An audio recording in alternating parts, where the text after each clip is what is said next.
il faut que tu prophétises encore sur un grand nombre de peuples, et de nations, et de langues, et de rois. Apocalypse 10, verset 11. Telle est la mission que nous avons accepté de remplir jusqu'à ce que la terre soit éclairée de la gloire de Dieu.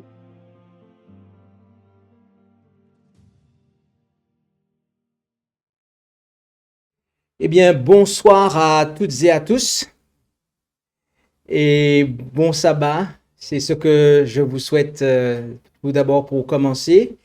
Et nous allons entrer dans notre présentation sans plus tarder. Cette présentation, notre dernière présentation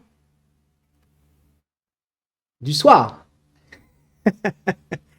Notre dernière présentation du soir, en effet, nous sommes vendredi et le séminaire se termine demain.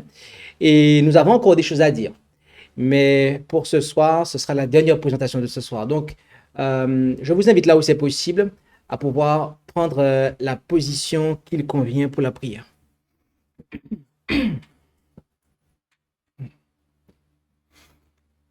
Notre Dieu, notre Père céleste, nous voulons te remercier pour cette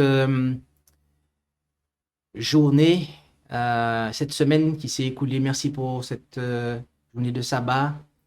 Et alors que nous entrons dans cette deuxième présentation de la soirée, nous te demandons de disposer notre intelligence et nos cœurs à la réception de ta parole et aussi que tu puisses hâter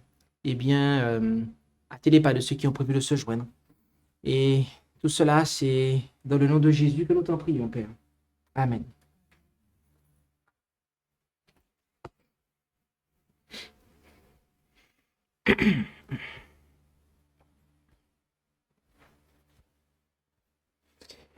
Le titre ou le thème de ce séminaire est le message des trois anges.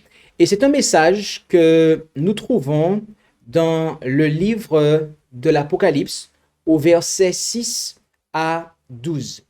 Et lorsque nous considérons ces versets, nous pouvons comprendre ceci. Et donc, nous allons résumer, comme nous le faisons au début de chaque présentation, tout ce que nous avons vu jusqu'ici, avant d'entrer dans le vif de notre présentation. Donc, dans ce passage du livre de l'Apocalypse, il nous est dit « Et je vis un autre ange qui volait au milieu du ciel ». Nous avons vu que Jean déclare ceci, à savoir qu'il vit un autre ange qui volait au milieu du ciel, ce qui implique que précédemment, il avait vu un ange voler à cet endroit.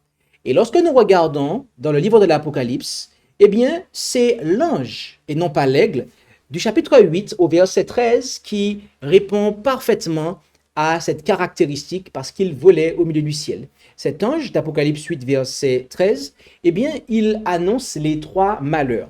Et lorsque nous avons étudié ces trois malheurs, nous avons vu que leur datation nous permet de comprendre que le message des trois anges ne peut que commencer à compter des années 1840, d'accord? Donc, ce n'est pas un message qui concernait les croyants sur Terre avant cette époque, et ce ne sera pas non plus un message qui va les concerner dans plusieurs dizaines ou centaines d'années à partir de 2025. Non, depuis 1844, c'est un message qui est effectif, et c'est un message qui vient se ponctuer, d'après le chapitre 14, au verset 14, par le retour de Jésus. Donc, cela nous montre que c'est le message qui est valable pour nous. C'est le message de préparation pour le retour de Jésus. Puis, on nous précise qu'il a l'évangile éternel. Nous avons vu que l'évangile éternel est la vérité présente. Jésus-Christ est la vérité. Et nous avons vu qu'à l'heure actuelle, Jésus-Christ est présent dans le lieu très saint du sanctuaire céleste. Par voie de conséquent, bien que la vérité, Jésus-Christ, soit le même hier, aujourd'hui et éternellement, eh bien, il ne fait pas la même chose hier, aujourd'hui et éternellement. Ce qui nous a permis de comprendre que la vérité pour notre temps aura des caractéristiques qu'elle n'avait pas par le passé.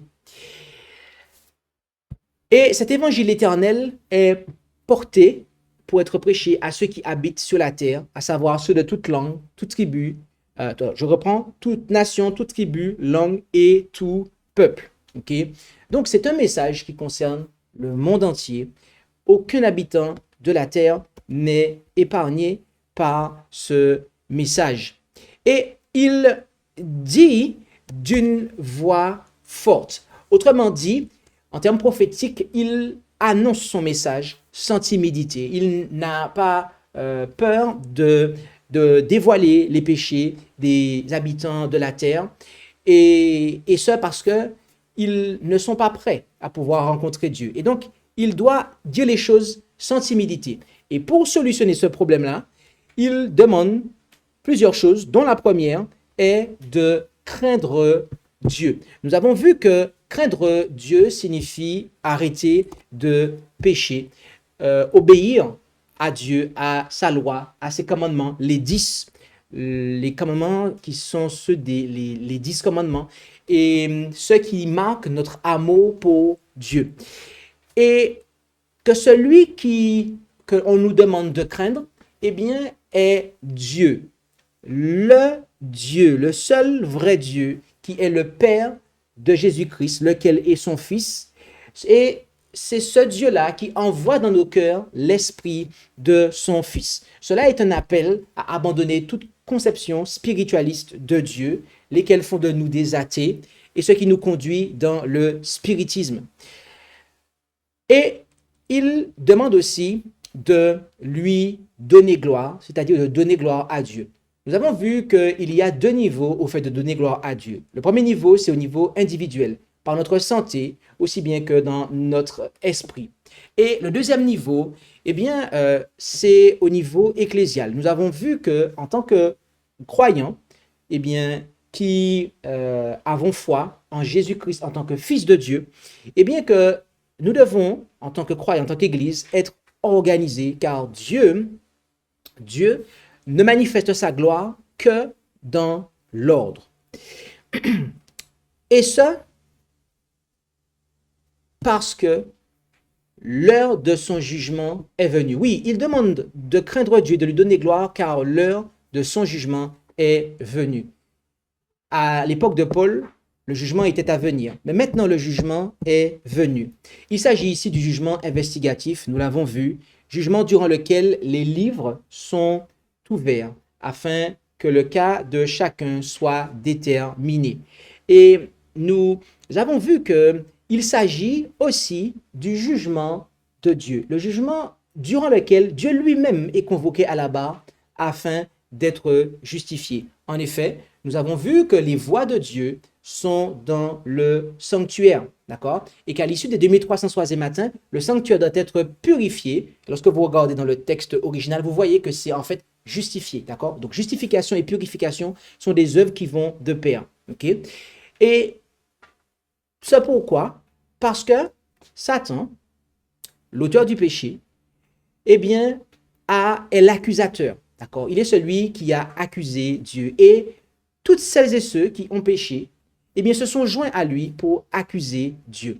Et donc, Dieu, lorsqu'il justifie un homme complètement, à savoir pardon, sanctification, eh bien, à ce moment-là, il est reconnu juste parce que sans changer sa loi, il a fait un homme délaisser le péché pour le ramener à la justice par Jésus-Christ. Et donc, Dieu est ainsi reconnu juste. Au travers de la justification de l'homme en résumé, Dieu est reconnu juste. Il demande aussi d'adorer celui qui a fait le ciel, la terre, la mer et les fontaines d'eau. Cela est une référence très claire au sabbat du 7e jour du 4e commandement, lequel eh bien, contient le sceau de Dieu, ce qui est repris ici. On a son nom, on a son titre, d'accord, le Créateur, et également son domaine, d'accord, le ciel, la terre, la mer et les fontaines des eaux. Nous avons vu que ce commandement est toujours valable et qu'il le sera toujours et qu'il fait partie du Nouveau Testament et aussi que c'est le jour dont Jésus-Christ est le Seigneur, d'accord? Donc c'est le jour du Seigneur. Et il y a un appel ici à rétablir cette institution qui a été l'objet d'attaque de par l'ennemi. Le verset 8 nous dit, et un autre ange le suivit, disant, elle est tombée, Babylone, la grande ville, parce qu'elle a abreuvé toutes les nations du vin de la fureur de sa fornication. Nous avons vu que la Babylone dont il est fait question ici ne peut pas être l'ancienne ville historique et littérale de Babylone, puisque en 1844, cette ville était déjà détruite depuis déjà bien des siècles et elle ne devait et ne va jamais être bâtie. Il ne peut pas non plus s'agir de l'Empire romain, bien que cet empire a été qualifié en langage codé de Babylone, mais qu'il s'agit ici il ne peut s'agir ici que d'église, pardon? Église. Ok, il ne peut s'agir ici que d'église. Mais alors, de quelle église s'agit-il? Nous savons qu'une église corrompue, prostituée dans la Bible, est le symbole d'une église apostate. Et nous avons vu qu'au chapitre 17 de l'Apocalypse, on nous parle de Babylone, la mère des prostituées. Nous avons vu que cela est un symbole de l'église catholique romaine, sauf qu'en 1844, cela faisait déjà bien des siècles que l'église catholique romaine était déjà tombée, comme on le voit avec la Jézabel du chapitre 2 de l'Apocalypse, qui est son symbole.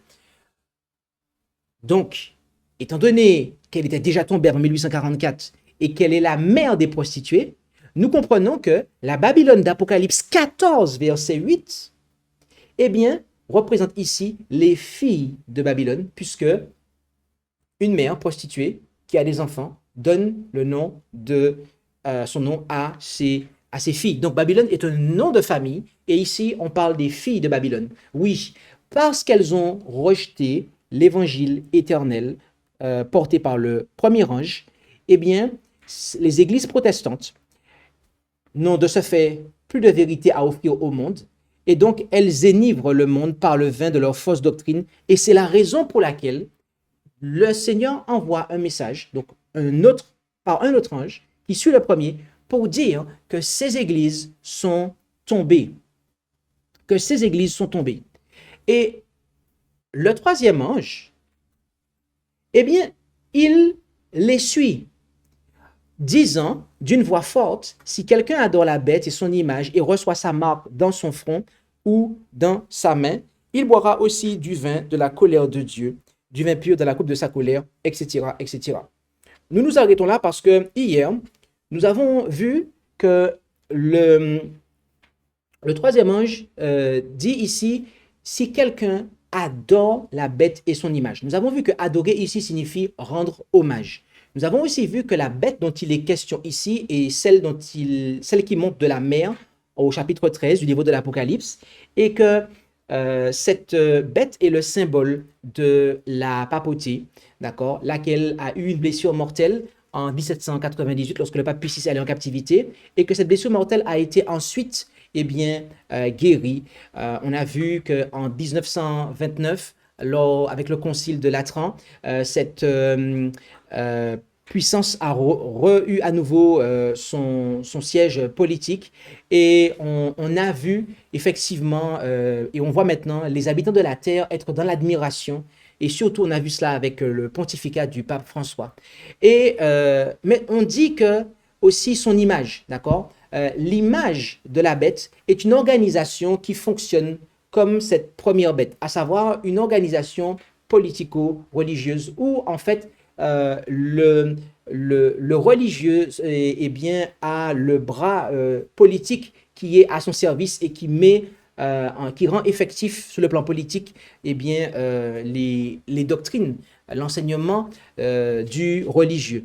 Et nous avons vu que cette image de la bête est mise en place par la deuxième bête, celle qui monte de la terre, laquelle est le symbole des États-Unis. Et donc, par conséquent, nous attendons à voir, et nous avons vu que cela est déjà en train tout doucement de se mettre en place, une organisation similaire aux États-Unis d'Amérique, à ce que, en fait, les protestants des États-Unis d'Amérique, soient soutenus par le bras civil de ce pays afin de pouvoir imposer la marque de la bête. Qu'est-ce que la marque de la bête? Eh bien, la marque de la bête, c'est l'opposé du sceau de Dieu. Nous avons vu que le sceau ou la marque de Dieu, c'est son sabbat. D'accord? Et par voie de conséquent, la marque de la bête est la sanctification du dimanche, ce que l'Église catholique a reconnu comme étant la marque de son autorité en matière ecclésiastique. Et il y en a de ceux qui recevront cette marque au front, c'est-à-dire qu'ils en seront convaincus, et d'autres qui le recevront à la main, c'est-à-dire qu'ils le feront eh bien, par complaisance, par nécessité économique, afin de pouvoir continuer à vivre, à boire, à manger. Euh, Nous avons donc vu cela et jusqu'ici, nous comprenons que donc, le message du premier ange annonce l'évangile éternel. Les serviteurs et servantes de Dieu répondront à ce message. Ceux qui le rejettent sont alors concernés par le message du deuxième ange. Et ce qui se passe, c'est que le troisième ange informe les serviteurs et servantes de Dieu de ce que feront ceux qui ont rejeté le message du premier ange et qui sont concernés par le message du deuxième ange. Autrement dit, ceux qui ont rejeté le message du premier ange et qui sont Babylone vont persécuter, comme Caïn a persécuté Abel, eh bien, ils persécuteront ceux qui ont accepté le message du premier ange. Ça a du sens? Faut que je reprenne? Ok. Parce qu'une fois, j'ai commis une erreur dans la phrase tellement qu'elle était compliquée. Donc, gloire à Dieu. Euh, donc, ce récapitulatif étant fait, nous allons poursuivre notre étude du message du troisième ange. Et au verset 10, on nous dit ici donc, si quelqu'un voilà, adore la bête et son image et reçoit sa marque dans son front ou dans sa main, il boira aussi du vin de la colère de Dieu, du vin pur déversé dans la coupe de son indignation, et il sera tourmenté avec le feu et le soufre en présence des saints anges et en présence de l'agneau. Et la fumée de leur tourment monte pour toujours et toujours, autrement dit au siècle des siècles, et ils n'ont aucun repos, ni le jour ni la nuit, ceux qui adoreront la bête et son image, et quiconque reçoit la marque de son nom. C'est ce que nous allons donc étudier ce soir. Et donc, nous allons considérer la colère de Dieu au travers des plaies, sous-entendu, ainsi que l'aspect des résurrections, aussi bien que de la mort. Le message du troisième ange, d'Apocalypse 14, versets 9 et 10, en tout cas la partie qui concerne le verset 9 et 10, avertit que ceux qui reçoivent la marque de la bête et de son image boiront du vin pur de la colère de Dieu et seront tourmentés dans le feu et le soufre en présence des saints anges et de l'agneau. La fumée de leur tourment montera au siècle des siècles et ils n'auront aucun repos ni le jour ni la nuit. Ce tourment commence lorsque le décret pour la sanctification du dimanche sera mis en application et que le peuple de Dieu sera persécuté. À ce moment, le temps de grâce touchera à sa fin. Il n'y aura plus de péché à pardonner, car chacun aura pris sa position. Celui qui est injuste, eh bien, sera encore injuste, et celui qui est souillé sera encore souillé, et que celui qui est juste deviendra encore plus juste, et que celui qui est saint se sanctifiera encore, comme cela nous est dit en Apocalypse 22, verset 11. Il n'y aura plus d'intercession.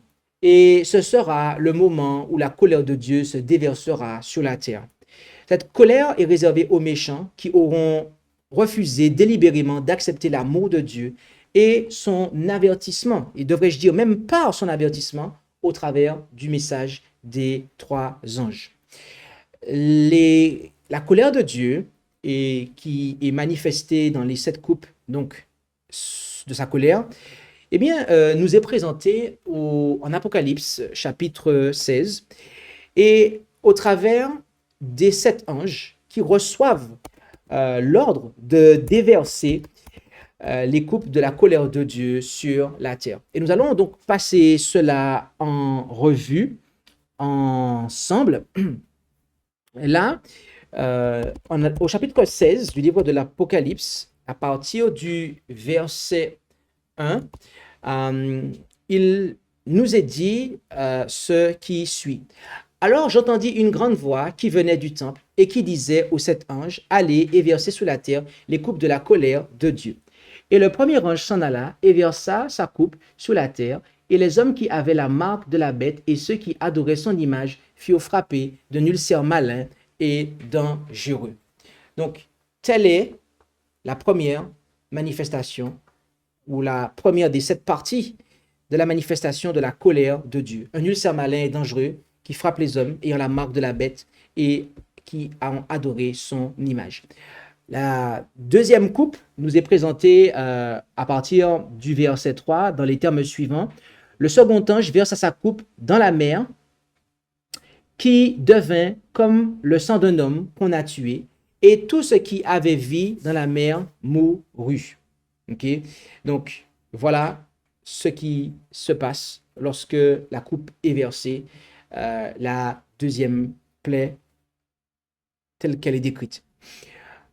Troisièmement, donc, au verset 4, le troisième ange versa sa coupe sur les fleuves et sur les sources d'eau, et elles furent changées en sang. Et j'entendis l'ange des eaux qui disait, « Tu es juste, Seigneur, qui est, qui était et qui sera, parce que tu as exercé ces jugements, car ils ont répandu le sang des saints et des prophètes. C'est pourquoi tu leur as donné du sang à boire, car ils le méritent. » D'accord? Et au verset 7, « Et j'entendis un autre ange du côté de l'autel qui disait, « Oui, Seigneur, Dieu Tout-Puissant, tes jugements sont véritables et justes. » Donc, voilà comment est décrit la troisième plaie et qui est versée donc par l'ange qui avait la troisième coupe. Puis, au verset 8, nous avons le quatrième ange qui verse sa coupe sur le soleil, et il lui fut donné de tourmenter les hommes par le feu. Et les hommes furent brûlés par une chaleur excessive, et ils blasphémèrent le nom de Dieu qui a ses plaies en son pouvoir, et ils ne se repentirent au point pour lui donner gloire. Donc, voilà ce qui se passe, d'accord, sous la quatrième plaie. Okay? Nous avons donc le soleil qui brûle les hommes par le feu. Ils sont brûlés par cette grande chaleur, mais ils blasphèment Dieu et ne se repentent pas. D'accord? Cela est assez comparable avec ce qui s'est passé en Égypte, okay? Où on voit qu'il y a des jugements que Dieu envoie, mais à chaque fois, eh bien, ils continuent dans leur combat contre Dieu. D'accord? Bien-aimés, nous devons nous rendre compte de quelque chose. C'est très important. C'est que ceux qui ont délibérément rejeté le message des 3 anges, eh bien, ils pêchent contre l'esprit, d'accord? Ils pêchent contre l'esprit. Et voyez-vous, ce qui se passe, c'est que même lorsque Dieu manifestera ses jugements, d'accord? Eh bien, ces personnes-là ne se repentiront pas. Et ça, c'est quelque chose qui est impressionnant, de voir que il y a des personnes qui ne se repentent pas. Cinquièmement, il nous est dit au verset 10, ce qui suit, « Après cela, le cinquième ange versa sa coupe sur le trône de la bête et son royaume devint ténébreux, et les hommes se mordaient la langue de douleur. Et à cause de leur douleur et de leur plaie, ils blasphémèrent le Dieu du ciel et ils ne se repentirent point de leurs œuvres. » Alors, tout à l'heure, nous n'avons pas vraiment développé la chose, mais là encore, nous voyons que avec cette cinquième plaie, ils continuent à blasphémer Dieu et ils ne se repentent pas de leurs œuvres. Oui? Est-ce que ça c'est après que Dieu a scellé... Exactement. En fait, ça t'explique en fait pourquoi il continue à blasphémer Dieu. Oui, parce que justement, celui qui est juste devient encore plus juste, mais celui qui est souillé se souille encore, etc., etc. C'est pour ça que quand on voit cela se faire dans les plaies, d'accord? Comme tu dis, oui, ça se comprend. Ça se comprend. Mais quand on voit, alors que le temps de grâce n'est pas fini, d'accord? Qu'il y a des personnes qui, lorsqu'on leur présente la vérité avec clarté, et qui, en fait, ne se repentent pas, persistent dans leur mauvaise voie, cela nous laisse pensifs. et nous laisse nous poser la question, mais est-ce que ces personnes-là n'ont pas pris une décision pour le péché? C'est ça, en fait. Parce qu'il faut bien comprendre quelque chose. Il y en a qui pensent que c'est quand Dieu va les châtier qu'ils vont se repentir. Il y en a qui pensent ça. OK? Il y en a qui pensent que oui, ils peuvent vivre leur vie et quand il y aura les jugements de Dieu, ils vont se repentir. Mais l'Apocalypse nous montre que non, en fait. L'Apocalypse nous montre que non. Il nous montre que non, tout comme à l'époque de l'arche de Noé. D'accord? Les gens, ils se moquaient, ils se raillaient. La porte fut fermée, ils continuaient. Et quand la pluie a commencé à tomber, ils ont continué. Ce ne sera pas différent, en fait. Ce ne sera pas différent. Au verset 12, le sixième ange versa sa coupe sur le grand fleuve de l'Euphrate. Et l'eau de ce fleuve tarit pour préparer le chemin des rois qui doivent venir d'Orient. Et je vis sortir de la gueule du dragon et de la gueule de la bête et de la bouche du faux prophète 3 esprits immondes semblables à des grenouilles. Ce sont des esprits de démons qui font des prodiges et qui vont vers les rois de la terre et de tout le monde afin de les assembler pour le combat du grand jour du Dieu Tout-Puissant. Voici, je viens comme un voleur. Heureux celui qui veille et qui garde ses vêtements, afin qu'il n'aille pas nu et qu'on ne voie sa honte. Et il les rassembla dans le lieu qui s'appelle en hébreu Armageddon. D'accord? Donc, voilà ce qui se passe sous la sixième coupe. D'accord? L'assèchement du fleuve de l'Euphrate, les 3 esprits immondes, un avertissement qui est donné. D'accord? Et on a aussi le rassemblement pour cette bataille qu'on appelle Armageddon. Puis, la septième coupe, donc, au verset 17, le septième ange versa sa coupe dans l'air, et il sortit du temple, du ciel, une grande voix qui venait du trône et qui disait « C'en est fait ». Et il se fit des bruits, des tonnerres, des éclairs et un tremblement de terre, un si grand tremblement qu'il n'y eut point jamais de pareil depuis qu'il y a des hommes sur la terre. Et la grande ville fut divisée en 3 parties. Les villes des nations furent renversées, et Dieu se souvint de la grande Babylone pour lui faire boire la coupe du vin de la fureur de sa colère. Et toutes les îles s'enfuirent, et les montagnes ne furent plus trouvées. Et il tomba du ciel sur les hommes une grosse grêle du poids d'un talent. Et les hommes blasphémèrent Dieu à cause du fléau de la grêle, parce que la plaie qu'elle causa fut forte, grande. Ok? Donc, voilà ce qui se passe sous la 7e plaie. Ok, ce qui concerne en fait l'air, nous avons la voix qui dit que sans effet, la grande cité, la ville est divisée en 3, les îles, d'accord, vont disparaître. Donc c'est à ce moment-là que les îles vont disparaître, pas avant. Et il y aura la grosse grêle d'un poids, d'un talent qui tombera. Bien aimé, c'est ce que la Bible dit, que même Maurice disparaîtra. Mais nous n'avons pas à avoir crainte parce que les Mauriciens qui auront accepté le Seigneur Jésus-Christ, eh bien, seront épargnés par cela. Lorsque le message du 3e ange se termine, eh bien, Jésus revient chercher son peuple. Et nous avons parlé de cela, mais il nous faut pouvoir revenir dessus. En effet, en Apocalypse 14, à partir du verset 14 jusqu'au verset 16, nous lisons ceci. Je regardais encore, et voilà, une nuée blanche, et sous la nuée, quelqu'un assis qui ressemblait au Fils de l'homme. Il avait sous la tête une couronne d'or et une faux tranchante à la main. Et un autre ange sortit du temple, criant d'une voix forte à celui qui était assis sous la nuée, « Jette ta faux et moissonne, car le temps de moissonner est venu, parce que la moisson de la terre est mûre. » Verset 16 donc. « Alors celui qui était assis sous la nuée jeta sa faux sous la terre, et la terre fut moissonnée. » Ici, nous avons, lorsque le message du 3e ange se termine, on a Jésus qui revient chercher son peuple, d'accord? Et on a là décrite la première moisson, donc celle pour les justes, ok? Jésus, semblable au Fils de l'homme, avec une couronne d'or et une faux tranchante, moissonne la terre sur l'ordre d'un ange. Et ceci représente donc Jésus rassemblant ses enfants et les amenant au ciel d'accord? Donc les bons grains dans les greniers célestes. À ce moment-là, le bon grain est séparé de l'ivraie. L'ivraie qui reste sur la terre. Et c'est à ce moment-là que ça arrive. Et ensuite, la moisson de l'ivraie est décrite à compter du verset 17 dans les termes suivants jusqu'au verset 20.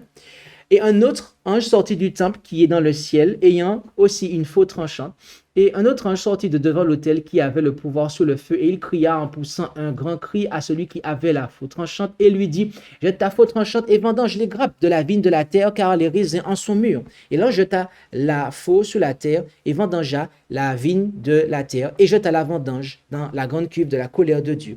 Et la cuve fut foulée hors de la ville, et il sortit de la grande cuve du sang qui allait jusqu'au frein ou des morts des chevaux dans l'étendue de 1600 stades. Okay? Donc un autre ange avec une faux tranchante, donc sous l'ordre d'un autre ange encore, eh bien, qui rassemble les vendanges les grappes de la vigne de la terre et les jette dans la grande cuve de la colère de Dieu. La cuve est foulée hors de la ville et du sang en sort, d'accord? Cette vendange-là, pour résumer, représente la colère de Dieu sur ceux qui restent après que les justes ont été enlevés, d'accord? Ça représente, eh bien, comment les méchants seront éliminés définitivement. Maintenant, en Apocalypse 14, verset 11, rappelez-vous de cette expression où il nous est dit que la fumée de leur tourment montera au siècle des siècles, d'accord? C'est-à-dire ceux qui auront adoré la bête et son image. Et on nous dit qu'ils n'auront aucun repos ni le jour ni la nuit. Cette expression, la fumée de leur tourment montera au siècle des siècles et n'auront aucun repos ni le jour ni la nuit, ne signifie pas, eh bien, que les méchants seront l'objet d'une combustion éternelle incessante. D'accord? Pourquoi? Eh bien, premièrement, pensons à ce qui se passe sur Terre. Est-ce que vous connaissez un feu qui continue à brûler alors qu'il n'y a rien en fait? Alors qu'il n'y a plus de combustible. D'accord? Lorsqu'il n'y a plus de combustible, un feu s'arrête. D'accord? Maintenant, il y a des gens qui pourraient dire que oui, mais il y avait bien un buisson ardent dans le désert. Donc, c'est possible, avec Dieu, tout est possible. Alors, est-ce que cela est ce qui va se passer ici? Eh bien, il suffit simplement de voir comment Dieu s'exprime. En effet, en Jude, chapitre 1, au verset 7, il nous est dit ceci, en Jude, chapitre 1, au verset 7, « Et comme Sodome et Gomorrhe, aussi bien que les villes voisines qui s'étaient abandonnées aux mêmes impuretés et à d'abominables débordements, ont été mises pour servir d'exemple en souffrant la peine d'un feu éternel. » Notez ici que Sodome et Gomorrhe, il est précisé qu'elles souffrent la peine d'un feu éternel. C'est ce que dit la Bible, n'est-ce pas? Ok. Pourtant, en 2 Pierre 2, au verset 6, concernant ces mêmes villes-là de Sodome et de Gomorrhe, il nous est dit, « Et s'il a condamné à une totale subversion les villes de Sodome et de Gomorrhe, les réduisant en cendres pour les faire servir d'exemple à ceux qui vivraient dans l'impiété. » Donc, en Jude 1, verset 7, on nous dit qu'elle souffre la peine de feu éternel. Donc, quand on s'arrête là, on se dit, waouh, le feu, il n'arrête pas de brûler, compagnie. Donc, mais en 2 Pierre 2, verset 6, on voit en fait que ces villes ont été réduites en cendres. Ces villes étaient sur terre, d'accord? Et il y en a qui pensent que lorsque vous avez le grand lac là qui est salé, ok, la mer morte, on pense que c'est là que les villes étaient. Et d'ailleurs, ce serait pour ça que cette eau serait aussi salée, etc. Et que non loin de ce lac, il y a une colonne, une statue, et on dit que ce serait la femme de Lot, etc., etc. Bref. Est-ce qu'à cet endroit, ou à n'importe quel autre endroit sur Terre, vous voyez un feu qui a été recensé comme brûlant depuis des siècles et des millions et des milliers d'années, en fait. Je précise depuis des milliers d'années, pas millions, hein, mais des milliers d'années.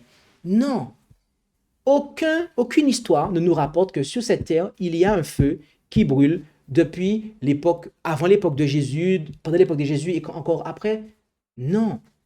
Donc, ce que nous comprenons ici, c'est que lorsque le livre de l'Apocalypse nous parle que la fumée de leur tourment montera au siècle des siècles et ils n'auront aucun repos ni le jour ni la nuit, eh bien, c'est que le feu éternel ici signifie que le feu a des conséquences éternelles. D'accord? C'est-à-dire que la destruction des méchants sera totale et permanente, qu'ils seront réduits en cendres, d'accord? Et ils n'auront pas de repos sûr dans l'éternité à venir. Ok? C'est ça en fait, qu'ils n'auront pas de repos. C'est que quand on entre dans l'éternité, eh bien là, on est dans le repos définitif, puisqu'il n'y a plus de péché en fait. Donc là, c'est calme, il n'y a plus de combat. Ok? Donc, ils ne brûleront pas sans cesse. Et c'est cette même analogie, cette même logique qui s'applique donc à la destruction des méchants. Oui, comprendre cela est important, car la Bible aussi nous enseigne concernant l'état des morts. On a eu le temps d'en toucher quelques mots précédemment, lorsqu'on a étudié le message du premier ange, mais on va revenir dessus afin de vraiment clarifier cela définitivement. D'après des passages tels que Ecclésiaste 9, à compter du verset 4, nous apprenons ceci. Et qui est celui, et nous allons agrandir ça, et qui est celui qui voudrait être associé? Je reprends. Et qui est celui qui leur voudrait être associé? Il y a de l'espérance pour tous ceux qui sont encore vivants. Et même un chien vivant vaut mieux qu'un lion mort. Ok? Le verset 5 nous dit, certainement les vivants savent qu'ils mourront, mais les morts ne savent rien et ne gagnent plus rien, car leur mémoire est mise en oubli. Aussi leur amour, leur haine, leur envie a déjà péri, et ils n'ont plus aucune part au monde dans tout ce qui se fait sous le soleil. D'accord? Et lorsque nous continuons au verset 9, il nous est dit, vis joyeusement tous les jours de la vie de ta vanité avec la femme que tu as aimée et qui t'a été donnée sous le soleil pour tous les jours de ta vanité. Car c'est là ta portion dans cette vie et ce qui te revient de ton travail que tu fais sous le soleil. Verset 10. Tout ce que tu auras moyen de faire, fais-le selon ton pouvoir. Car au sépulcre où tu vas, il n'y a ni occupation, ni discours, ni science, ni sagesse. D'accord? Ainsi, nous apprenons, d'après la Bible, que les morts ne savent rien. Ils n'ont pas de récompense, leur mémoire est mise en oubli, leurs émotions ont péri, il n'y a ni œuvre, ni pensée, ni science, ni sagesse dans le sépulcre. Lorsqu'un homme meurt, il nous faut alors comprendre qu'il est complètement inconscient, dans un état de silence, d'inactivité et d'inconscience totale.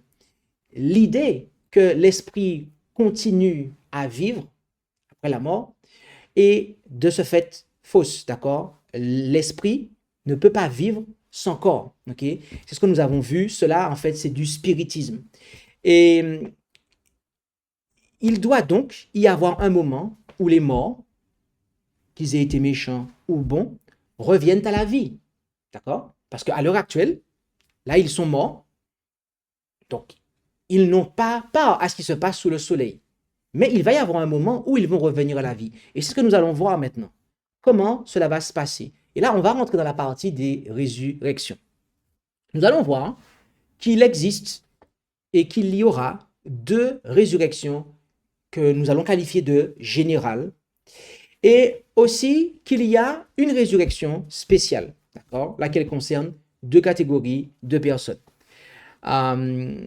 Intéressons-nous d'abord aux résurrections générales et donc à la première résurrection. Cette résurrection, on nous en parle notamment dans un premier temps en 1 Thessaloniciens 4, versets 15 à 17, où il nous est dit ceci: car nous vous disons ceci par la parole du Seigneur, que nous qui vivrons et resterons à la venue du Seigneur ne préviendront point ceux qui dorment, car le Seigneur lui-même, avec un cri d'exhortation et une voix d'archange, et avec la trompette de Dieu, descendra du ciel, et ceux qui sont morts en Christ ressusciteront premièrement. Puis nous qui vivrons et qui resterons serons enlevés ensemble avec eux dans les nuées au devant du Seigneur en l'air, et ainsi nous serons toujours avec le Seigneur. Donc, ici, nous voyons que lors du retour de Jésus, eh bien, il y a cette résurrection qui a lieu. Et le chapitre 20, à partir du verset 4, donc du livre de l'Apocalypse, nous apporte des précisions quant au timing, en plus de savoir que c'est au retour de Jésus, mais davantage de précisions quant au timing. En effet, lisons cela à partir du verset 4 du chapitre 20 du livre de l'Apocalypse. Et je vis des trônes sur lesquels des gens s'assirent, et l'autorité de juger leur fut donnée. Et je vis les âmes de ceux qui avaient été décapités pour le témoignage de Jésus et pour la parole de Dieu, qui n'avaient point adoré la bête ni son image, et qui n'avaient point pris sa marque en leur front ou à leurs mains, lesquels devaient vivre et régner avec Christ 1000 ans. Donc là, on apprend que ces personnes-là doivent régner avec Christ 1000 ans. Mais on nous dit que le reste des morts ne doit point ressusciter jusqu'à ce que les 1000 ans soient accomplis. C'est ici la première résurrection. Bienheureux et saint celui qui a part à la première résurrection. La seconde mort n'a point de puissance sur eux, mais ils seront sacrificateurs de Dieu et de Christ, et ils régneront avec lui 1000 ans. Donc, ce deuxième passage nous permet de comprendre que cette première résurrection, elle a lieu avant les 1000 ans, au retour de Jésus. Donc, le retour de Jésus a lieu, et suite à cela, commencent les 1000 ans. Et avant les 1000 ans, au retour de Jésus, a lieu donc cette première résurrection, laquelle concerne les justes, et uniquement les justes, c'est-à-dire ceux qui sont morts en Christ. D'accord? Le Seigneur lui-même descendra du ciel, les morts en Christ ressusciteront, premièrement, puis les vivants seront enlevés avec eux sous les nuées à la rencontre du Seigneur dans les airs. Ok? Donc, ceux qui participent à cette résurrection, il est dit qu'ils sont heureux et saints. C'est-à-dire que la seconde mort n'a pas de pouvoir sur eux. Pendant les 1000 ans, ils seront au ciel pour juger les méchants et les anges déchus, d'accord, qui les ont fait pécher. Et comme on peut le voir en 2 Corinthiens 6, d'accord, ils ne seront pas sur la terre. Beaucoup de gens pensent que les 1000 ans, eh bien, que les justes les passeront sur la terre. Mais cela est faux, d'accord? Le diable est présenté comme étant enchaîné. Pourquoi? Eh bien, parce qu'il n'a plus personne qui séduire. Comment cela se fait-il? Oui, les justes sont au ciel avec le Christ et les méchants sont morts dans la poussière de la terre. Donc, Satan et ses sbires, ses anges, ils sont en fait sur la terre, enchaînés, ils n'ont plus personne qui séduire. Maintenant, la seconde résurrection. Eh bien, comme on l'a vu au verset 5 et 6 du chapitre 20 du livre de l'Apocalypse, eh bien, elle concerne tous les méchants qui ne sont pas morts en Christ, d'accord?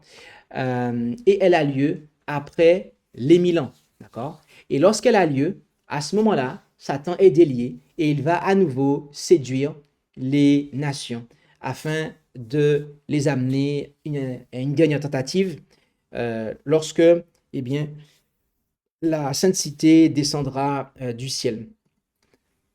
Maintenant, nous avons vu qu'il y a une première résurrection, laquelle concerne les justes, et une deuxième résurrection, laquelle concerne les méchants. Nous avons dit que ce sont des résurrections qui sont générales, car elles concernent la quasi-totalité, en tout cas des justes, ok, de manière à ce que tous, on sait que Avant cela, Moïse avait été ressuscité, etc. Mais là, tous les justes, à ce moment-là, sont ressuscités. Ça veut dire qu'une fois que cette première résurrection-là a lieu, il ne reste plus de morts justes à ressusciter.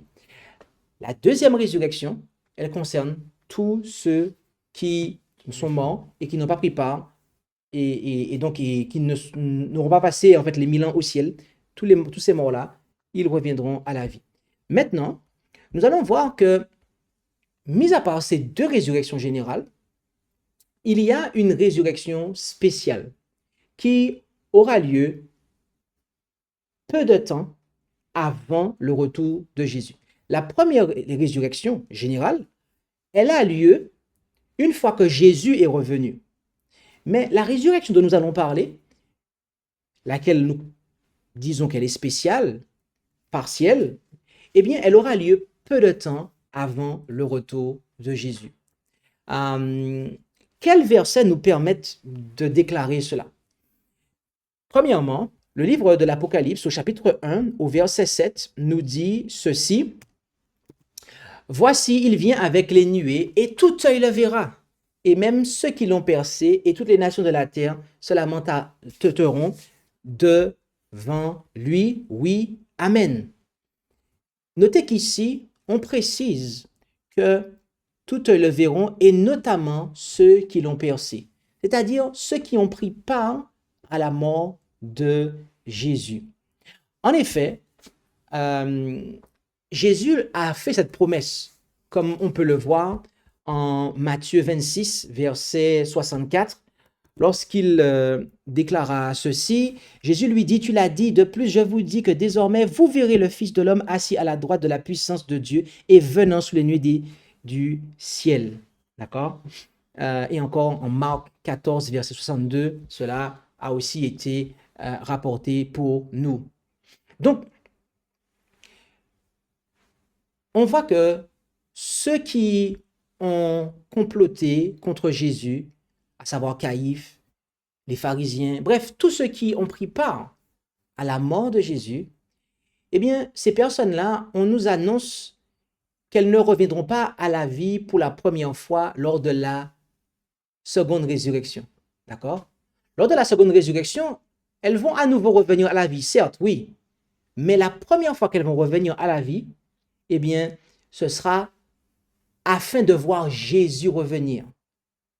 Or, on sait que lors de la résurrection générale, la première, comme on l'a déjà dit, elle a lieu une fois que Jésus est déjà revenu. Or, ces gens-là, entre autres, il n'y a pas que eux qui vont revenir à la vie de manière dans cette résurrection spéciale, mais ces personnes-là vont le voir revenir. Donc, c'est qu'ils ressusciteront un peu plus tôt pour que cela puisse avoir lieu. Mais il n'y a pas que ces personnes, qui reviendront à la vie. En effet, le livre du prophète Daniel nous dit ceci au chapitre 12 et au verset 2, comme on peut le voir ici. On nous dit, par exemple, on va commencer à partir du verset 1. Or, en ce temps-là, Michael, ce grand chef, qui tient ferme pour les enfants de ton peuple, tiendra ferme, et ce sera un temps de détresse tel qu'il n'y en a point eu depuis qu'il y a eu des nations, jusqu'à ce temps-là. Et en ce temps-là, ton peuple, c'est à savoir quiconque sera trouvé écrit dans le livre, échappera, et plusieurs, et prêtez attention, de ceux qui dorment dans la poussière de la terre se réveilleront, les uns pour la vie éternelle, et les autres pour les opprobres et pour l'infamie éternelle. Alors ici, on a en fait la confirmation de ce qu'on a vu, d'accord? On a de ceux qui dormiront dans la poussière de la terre, qui se réveilleront, d'accord? On nous dit en dernier lieu qu'il y en a qui se réveilleront pour l'opprobre et l'infamie éternelle. On sait que cela n'a pas lieu dans la première résurrection, parce que cela ne concerne que les justes. C'est donc ici qu'on nous parle d'une résurrection spéciale. Et on apprend au tout début qu'on nous dit les uns pour la vie éternelle. Ah, donc dans cette résurrection spéciale, il n'y aura pas que des méchants. Il n'y aura pas que les méchants qui auront participé au complot visant à la mort de Jésus. nous apprenons qu'il y aura des rachetés dans cette résurrection spéciale. Et des rachetés qui reviendront à la vie, qui reviendront, seront ressuscités pour la vie éternelle. D'accord? Récemment, j'ai compris ce que ce texte-là signifiait en profondeur, mais c'est quand on vous dit qu'ils reviennent, ils se réveillent pour la vie éternelle. D'accord? Cela signifie en fait qu'ils reviennent à la vie glorifiée. Ok? Et ça, c'est vraiment une connaissance qui est significative. Qui sont-ils? Qui sont ceux qui se réveilleront à ce moment-là? Eh bien, lorsqu'on regarde un verset que jusqu'ici nous n'avons pas trop touché, c'est Apocalypse 14, verset 13. Oui, juste à la fin du message des trois anges et juste avant le retour de Jésus, donc, et c'est très important parce que justement, quand on comprend ce verset et la position de ce verset, quand il est entre le message des trois anges et le retour de Jésus, on comprend bien qui est-ce il concerne, car il nous est dit, alors j'entendis une voix du ciel me disant, ok? Donc ça c'est tout juste, hein? Après qu'on nous dit, c'est ici la patience des saints, ce sont ceux qui gardent les commandements de Dieu et la foi de Jésus, on nous dit, alors j'entendis une voix du ciel me disant, écrit, bienheureux sont les morts qui dorénavant meurent au Seigneur. Oui, pour certains, dit l'Esprit, car ils se reposent de leurs travaux et leurs œuvres les suivent. Bien-aimés, ce verset nous apprend, à la lumière de tout ce que nous avons dit ici, que toutes celles et ceux qui sont morts dans la foi au message des trois anges, c'est-à-dire celles et ceux qui y ont cru, celles et ceux qui l'ont annoncé, qui l'ont vécu et qui sont descendus dans la tombe avec une foi ferme et assurée dans ce message, eh bien, que ces personnes-là se réveilleront au sein de cette résurrection spéciale. Ils participeront, devrais-je dire, à cette résurrection spéciale afin de voir revenir le Seigneur Jésus-Christ, eh bien, lequel ils avaient attendu durant tout leur pèlerinage sur terre, depuis qu'ils ont cru à ce message. Oui, Dieu ne les oubliera pas. Dieu ne les oubliera pas. Donc, toutes celles et ceux qui sont morts à compter de 1844 dans la foi au message des trois anges, eh bien, prendront part à cette résurrection spéciale. Le Seigneur leur accordera donc de pouvoir participer à cette résurrection-là pour qu'ils puissent le voir revenir, d'accord? Tandis que, on leur rappelle, ceux qui auront participé et qui prendront part à la première résurrection, quand ils se réveilleront, Jésus sera déjà revenu, d'accord? Adam, Ève, Abraham, Noé, ok? Paul, Pierre, les apôtres de Jésus eux-mêmes, hein, qui étaient avec lui sur terre, ils ne verront pas Jésus-Christ revenir. Quand ils reviendront à la vie, Jésus sera déjà revenu. Par contre, ceux qui seront morts dans la foi au message des trois anges, eh bien, ils verront Jésus-Christ revenir. N'est-ce pas là un privilège? Et pour avoir ce privilège, bien-aimé, eh bien, il nous est offert. Le Seigneur nous l'offre au travers du message des trois anges. Il nous convient donc de l'accepter et de le vivre afin de pouvoir avoir eh bien, cette espérance bénie de voir notre Seigneur Jésus-Christ revenir et de le voir en joie. Car oui, si à ce moment-là, il y aura deux catégories de personnes qui verront Jésus revenir. Ceux qui auront attendu le retour de Jésus, eh bien, ils reviendront à la vie pour le voir dans la joie. Mais ceux qui ont voulu faire disparaître Jésus, eh bien, à ce moment-là, ils reviendront à la vie, mais ils ne seront pas dans la joie lorsque Jésus-Christ reviendra. Ainsi, nous comprenons que la condition essentielle pour participer à cette résurrection spéciale et de manière à pouvoir y participer dans la joie, eh bien, c'est d'avoir remporté la victoire sur le péché. C'est bel et bien d'avoir remporté la victoire sur le péché et d'être mort dans la foi en ce message. À ce moment, parce qu'à ce moment, bien-aimé, voyez-vous, Jésus-Christ n'intercédera plus, d'accord? Et ceux qui seront vivants, d'accord? Ceux qui seront vivants, et là je parle pour les vivants, cela est capital pour eux car Jésus-Christ n'intercédera plus. Et l'apôtre Paul nous dit que ceux qui seront restés vivants lorsque le Seigneur reviendra, eh bien, eux, ils seront changés. Cela montre qu'ils auront toujours la nature humaine déchue, mais qu'ils auront remporté la victoire sur le péché et qu'ils vivront devant la face de Dieu sans péché et sans médiateur. Donc, c'est quelque chose qui est vraiment important. Ceux qui seront morts dans la foi en Jésus, sous le message des trois anges, ils auront remporté la victoire sur le péché et ils reviendront à la vie avec une nature glorifiée. Mais ceux qui seront vivants, à ce moment-là, ils n'auront pas la nature humaine glorifiée et ils vivront devant la face de Dieu, du Dieu saint, sans péché et aussi sans intercesseur. Donc, ces deux catégories de personnes, ils vivront sur terre, devant la face de Dieu, sans péché et sans intercesseur. Mais seuls ceux qui seront restés vivants, d'accord, eh bien, n'auront pas la nature glorifiée, d'accord. Et donc ça, c'est quelque chose qui est à noter et qui nous indique qu'il y a une victoire qu'il nous faut remporter. Le message des trois anges nous montre, bien-aimés, qu'il est important d'être patient et persévérant dans l'observation des commandements de Dieu et de la foi de Jésus. Pourquoi? Parce que c'est ainsi que s'obtient la sanctification, dans la persévérance à l'observation des commandements de Dieu et de la foi de Jésus. La victoire sur le péché est essentielle pour espérer participer à la résurrection spéciale ou même pour espérer eh bien, être dans la joie si nous restons vivants lorsque Jésus-Christ reviendra. Et donc, nous sommes encouragés au travers de ce message à persévérer dans la pratique de la justice, la pratique des commandements de Dieu et de la foi de Jésus face eh bien, à cet avertissement de ne pas prendre la marque de la bête ni son image. Car oui, bien-aimés, ce message des trois anges est un appel solennel.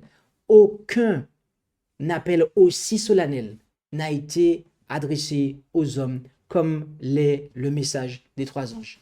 Et ce, parce que il y a un enjeu éternel.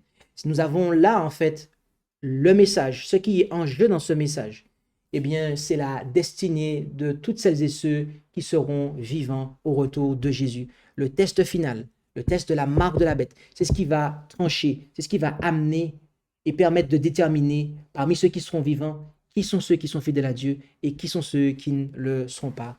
Et ceux qui, malheureusement, ne seront pas fidèles à Dieu, eh bien, ils prendront part au plaid. Et nous savons maintenant en quelle résurrection ils participeront. Mais ceux qui auront été fidèles à Dieu, s'ils meurent dans le Seigneur, nous savons eh bien, à quelle résurrection ils participeront et nous savons ce qu'il en sera eh bien, de tous les autres qui sont morts avant eux aussi. Bien-aimés, voulons-nous être de ceux qui seront dans la joie lorsque Jésus-Christ reviendra sur la nuée des cieux? Le voulez-vous? Eh bien, si c'est le cas, nous vous invitons à prier afin de clôturer ce moment et après la prière, nous aurons un moment de questions-réponses. Prions.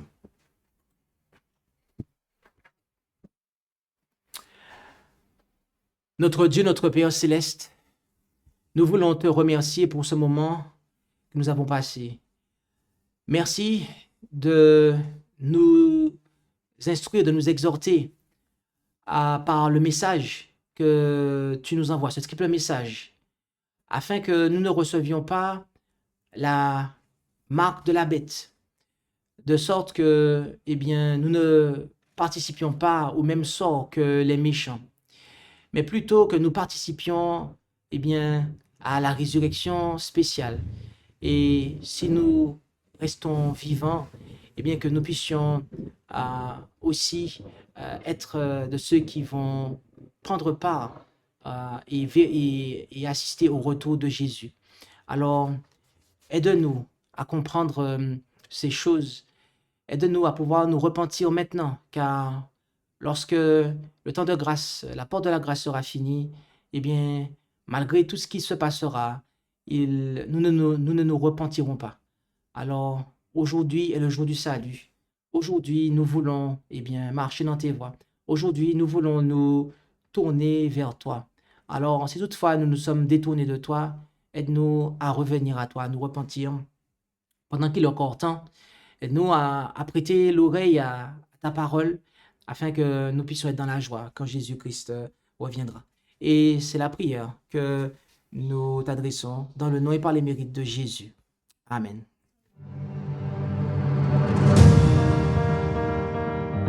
Merci d'avoir écouté cette présentation.